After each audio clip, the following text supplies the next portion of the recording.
University of Berkshire Hathaway by Daniel Pecaut with Corey Wren. Picture this. A business partner you've known for years looks you dead in the eye, shakes your hand firmly, and makes you a promise. He'll buy your stake in the company for $11.50 a share. You walk away feeling good about the deal, trusting his word completely. A few days later, the formal letter shows up. The offer's right there in black and white. But wait.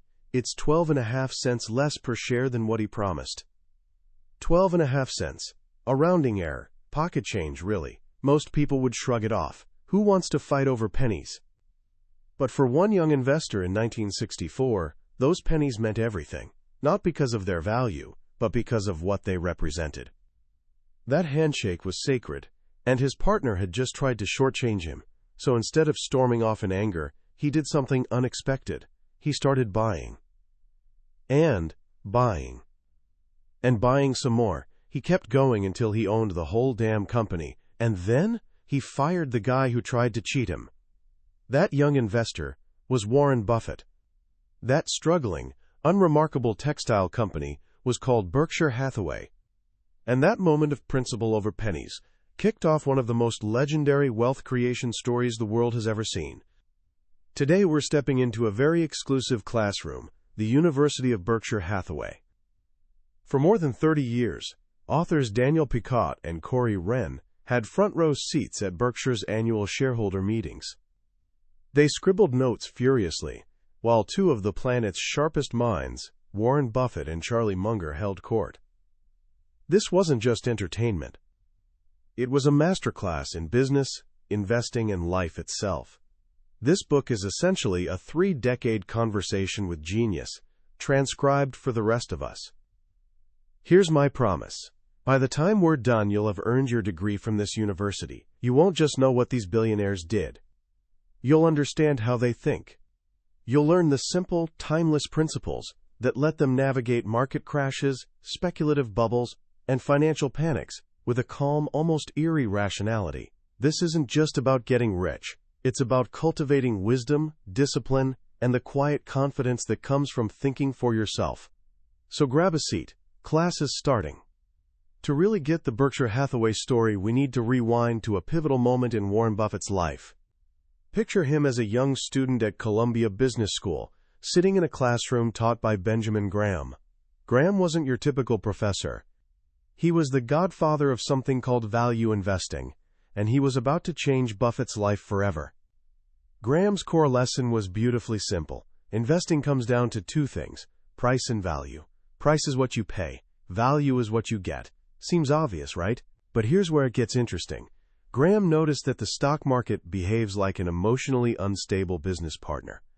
Some days, this partner is ecstatic and wants to sell you shares at sky-high prices.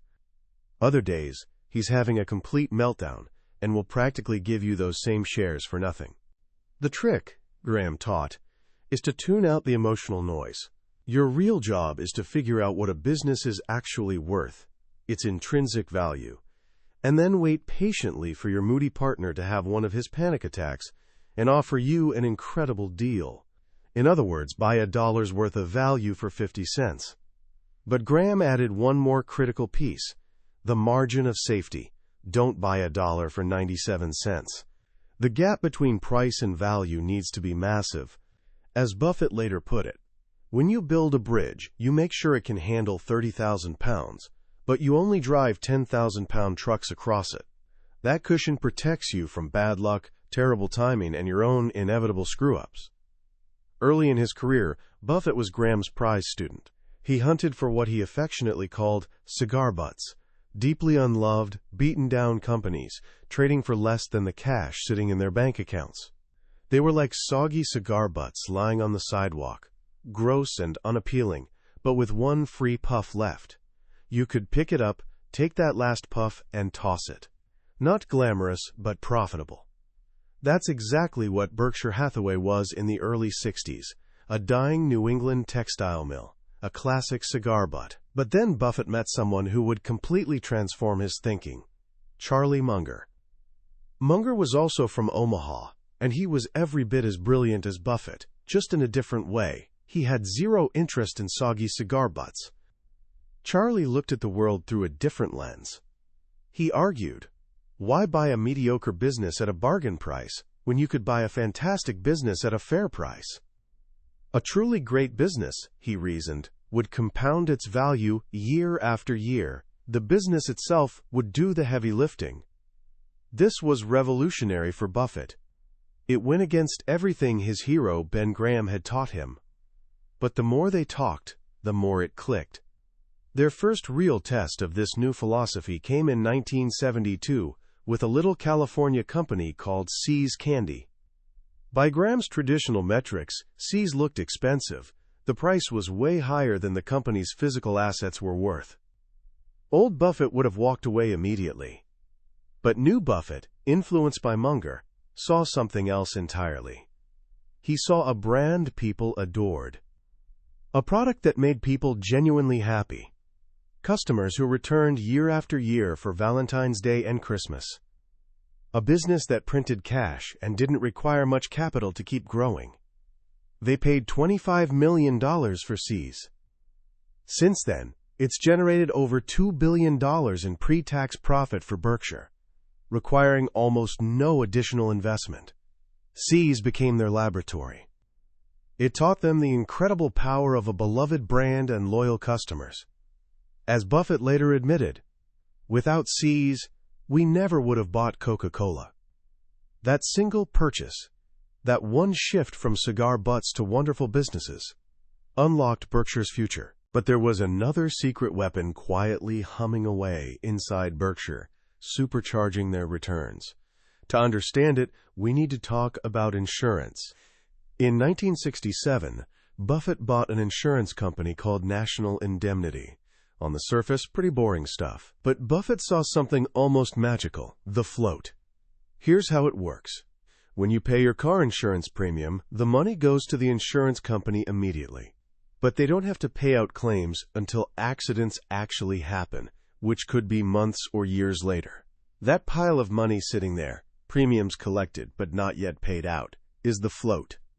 Essentially, it's a massive interest-free loan from policyholders that the insurance company can invest. If the company runs well and doesn't lose money on its policies, that float is basically free money to invest. Charlie Munger explained it perfectly.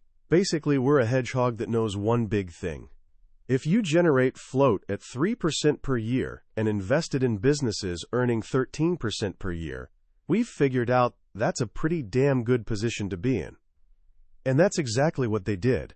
Over the decades, they grew that float from a few $1 million to over $100 billion. For every dollar of their own money, they had this extra pool to invest. It was like playing poker with the house's money, leveraging all their returns without the normal risks of borrowing. So you've got two powerful engines working together. First, use the massive low-cost float from insurance as rocket fuel. Second, use that fuel to buy wonderful businesses with unshakable competitive advantages. Companies like Coca-Cola, Gillette, and American Express. That was the formula. That was the wealth compounding machine they built. Now, with that foundation in place, let's step into the actual classroom and learn the timeless lessons this machine was built on.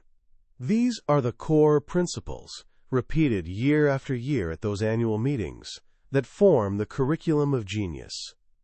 The first and most fundamental lesson is to completely change how you think about stocks. To most people, a stock is a wiggly line on a screen, a ticker symbol jumping up and down. It's a bet, a gamble on which direction the line will go tomorrow. Buffett and Munger will tell you this is a catastrophically bad way to think. A stock isn't a lottery ticket. It's a piece of ownership in a real, living, breathing business. When you buy shares of Coca-Cola, you now own a tiny fraction of every factory, every delivery truck, every bottle, and every future can of Coke sold worldwide. Your financial fate is now tied to the actual success of that real business. Buffett suggests a simple thought experiment. Before buying any stock, ask yourself, would I happily buy this entire business at this price? And if you did buy it, would you be content owning it forever, even if the stock market shut down for 10 years and you couldn't check the price? This shifts everything. You stop being a speculator watching squiggly lines and become a business owner, asking real questions. Does this business have a durable competitive advantage? Does it have a protective moat around it? Do I genuinely understand how it makes money? Do I trust the people running it? This leads directly to the second great lesson, the story of Mr. Market. This was another one of Ben Graham's brilliant teaching tools. Imagine you own a small piece of a private business with a partner named Mr. Market. Your partner is, to put it kindly, emotionally unstable. Every single day he shows up at your door shouting out a price at which he'll either buy your share or sell you his. Here's the thing about Mr. Market. His moods swing wildly.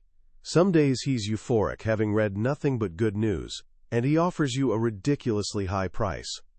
Other days he's convinced the world is ending and offers to sell you his share for pennies. Buffett and Munger teach that you have a choice. You can let Mr. Market's moods control yours, feeling rich when he's happy and poor when he's sad. Or you can treat him as your servant. Ignore him when he's being irrational. But when he shows up in a total panic, offering incredible bargains, take advantage of his foolishness. And when he's deliriously optimistic, maybe even sell him your share at an inflated price. The crucial point, Mr. Market is there to serve you, not instruct you. The stock market is just a giant real-time version of Mr. Market, constantly offering prices. But you're never forced to act. The choice is always yours. You don't need opinions on every company, or feel pressured to trade just because everyone else is. Wait patiently for peak foolishness, then act decisively. This idea of patience leads to the third core lesson, the circle of competence. Buffett and Munger are famous for what they didn't buy. During the late 90s dot-com boom, everyone was getting rich on tech stocks. Berkshire owned almost none. People thought they were dinosaurs, hopelessly out of touch. Buffett was publicly mocked for missing the new economy. But they weren't being stubborn, they were being disciplined. Technology, for the most part, was outside their circle of competence. They couldn't confidently predict which companies would win or lose in 10 or 20 years. As Munger explains, they have 3 mental boxes for any investment idea: in, out, and too hard. Their secret isn't having a huge in box. It's having a massive too hard box and being brutally honest about what belongs there. You don't need to be an expert on everything. That's impossible. You just need to know your boundaries. As Buffett says, you don't have to swing at every pitch. In investing, there are no called strikes. You can stand there watching thousands of pitches go by. Tech stocks, biotech, crypto. Wait for that one perfect pitch right in your sweet spot, the business you understand completely. Then swing with everything you've got. People constantly asked Buffett why he passed on Microsoft, a company run by his good friend Bill Gates. His answer was refreshingly simple. Technology just wasn't his thing. He admitted they were close to Google.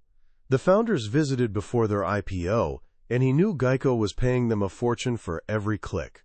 He saw the business model's power up close. Still, he passed. He admits, I blew it. But for every Google they missed, they avoided thousands of disasters by staying within their circle.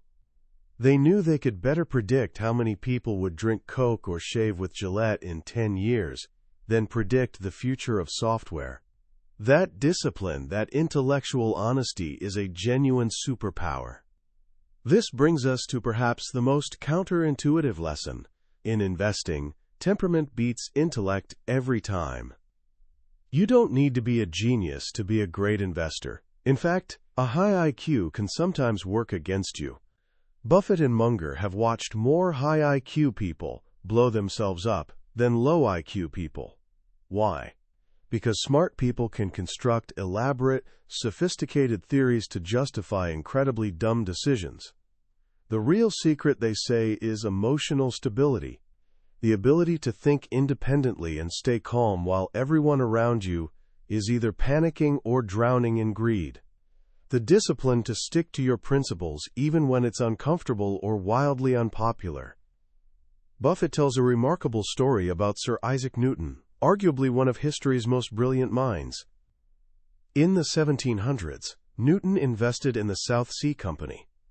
The stock started climbing, and Newton, being smart, sold for a nice profit.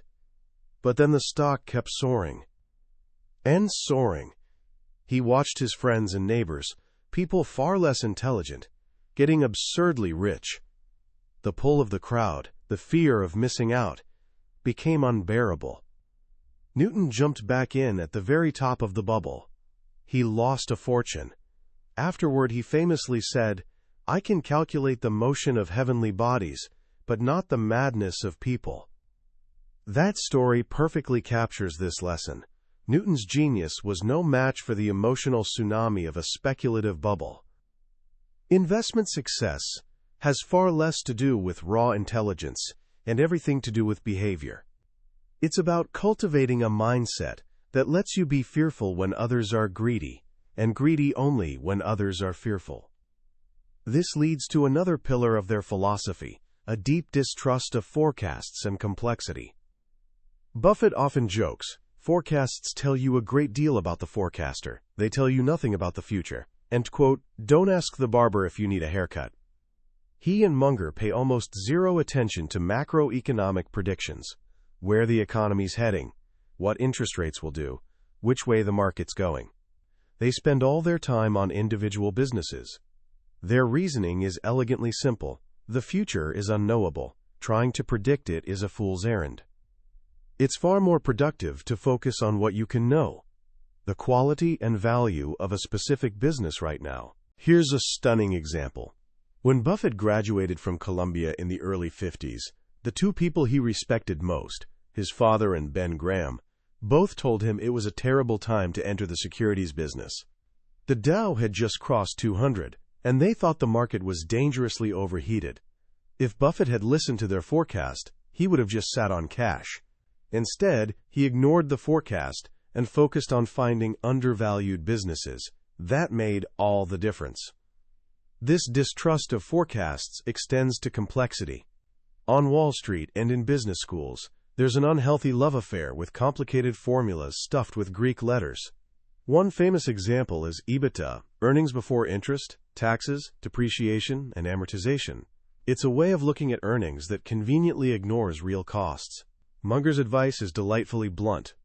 Everywhere you see EBITDA in an analyst's report, just replace it with bullshit earnings. They believe if you need a spreadsheet and calculator to figure out if something's a good investment, the answer is probably no.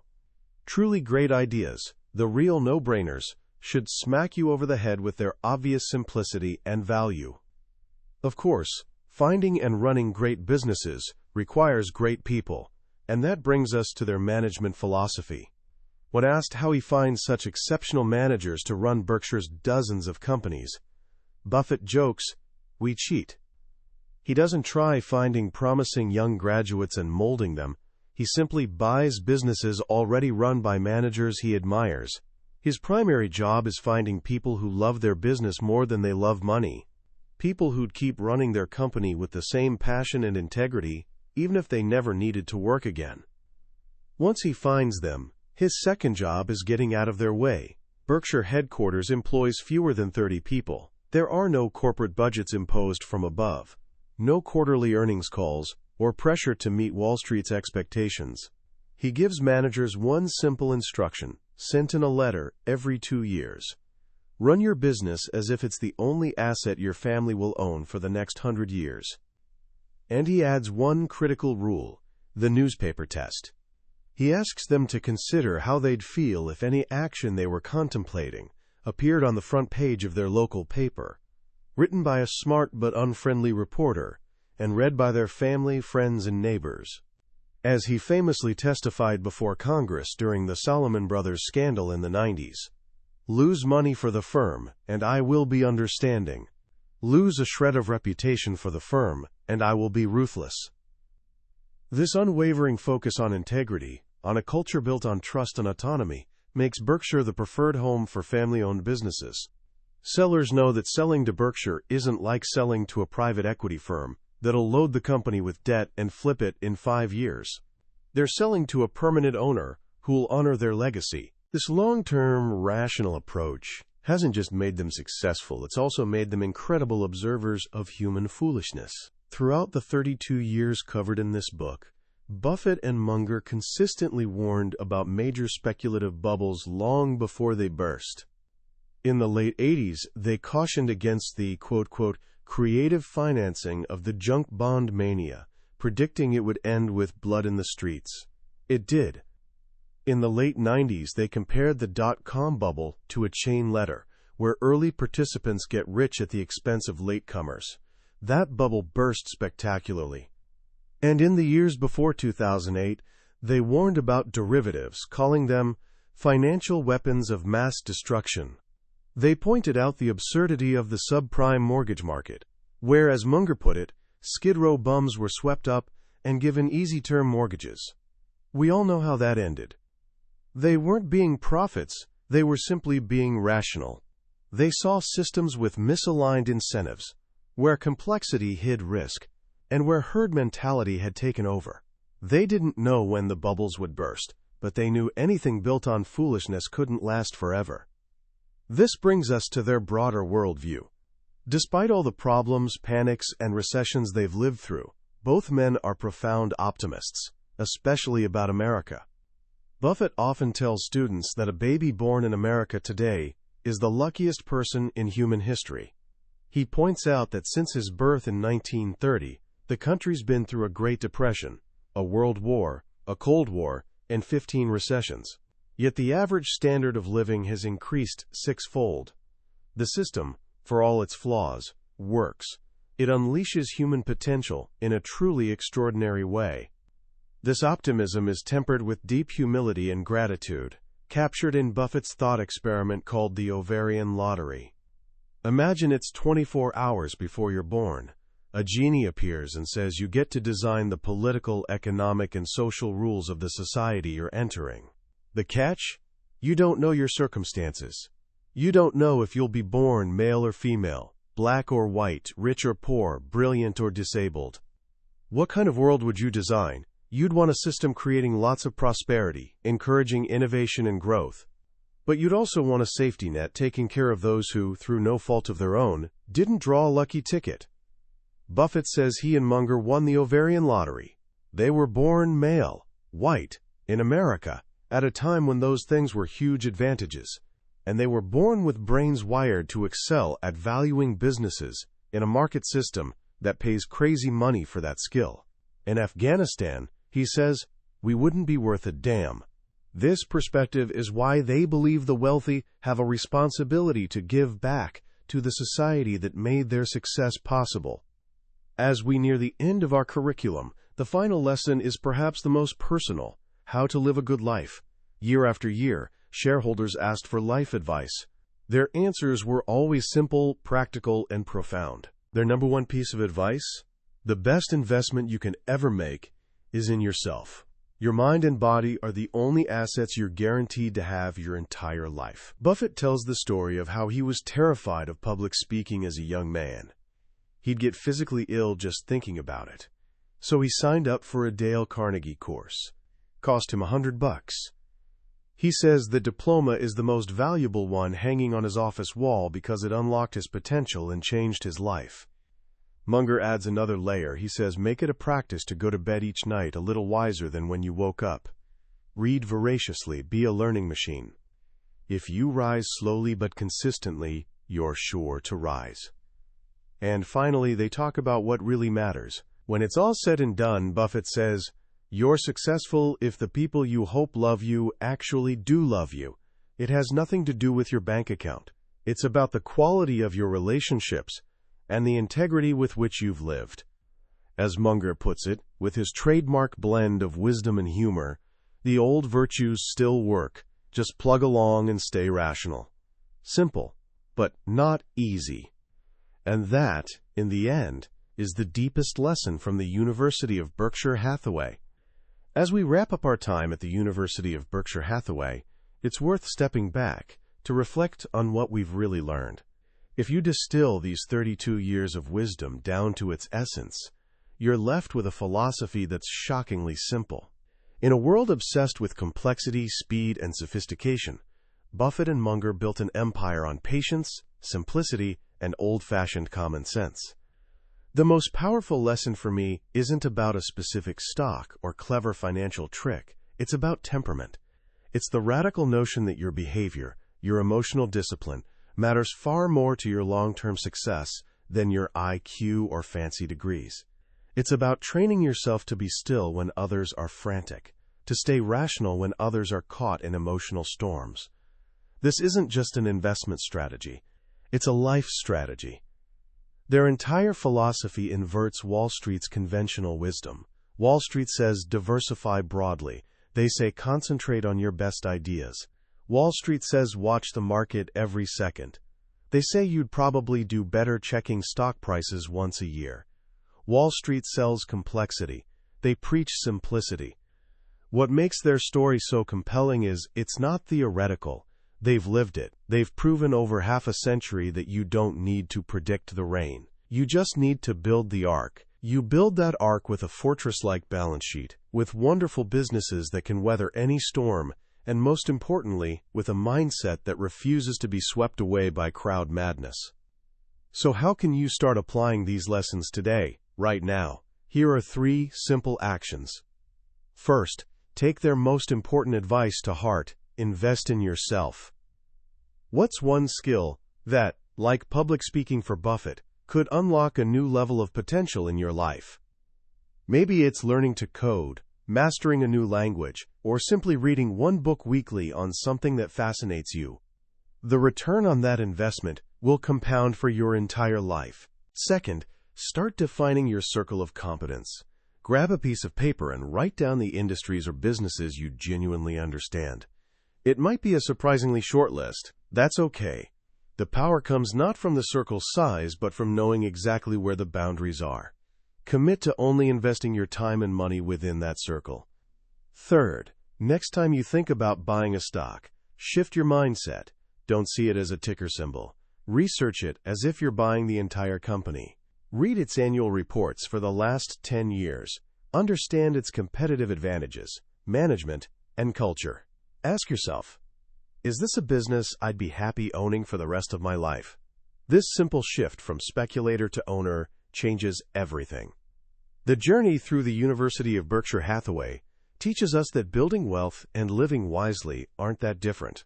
Both require patience, discipline, commitment to lifelong learning, and courage to think for yourself. The greatest fortunes aren't made chasing the latest fad, but sticking to timeless principles. And that's a lesson worth more than any stock tip. That was a summary of University of Berkshire Hathaway by Daniel Pecaut and Corey Wren. We've explored the core principles and stories from this incredible wisdom collection, but a summary is like looking at a Grand Canyon postcard. It gives you a sense of scale, but can't replace standing on the edge yourself. The real value comes from immersing yourself in the year-by-year narrative, watching these ideas unfold in real time, through booms and busts. If any part of this journey sparked your curiosity, I genuinely encourage you to pick up a copy. Reading it isn't just about learning investment theory. It's about spending time with 2 of the most brilliant and rational minds of our era. The link to the book is in the description below. Also, if you found this summary valuable, please take a moment to like this video and subscribe to the channel. It's the best way to let us know you want more journeys into the books that shaped the world's most successful people. Let's keep learning together.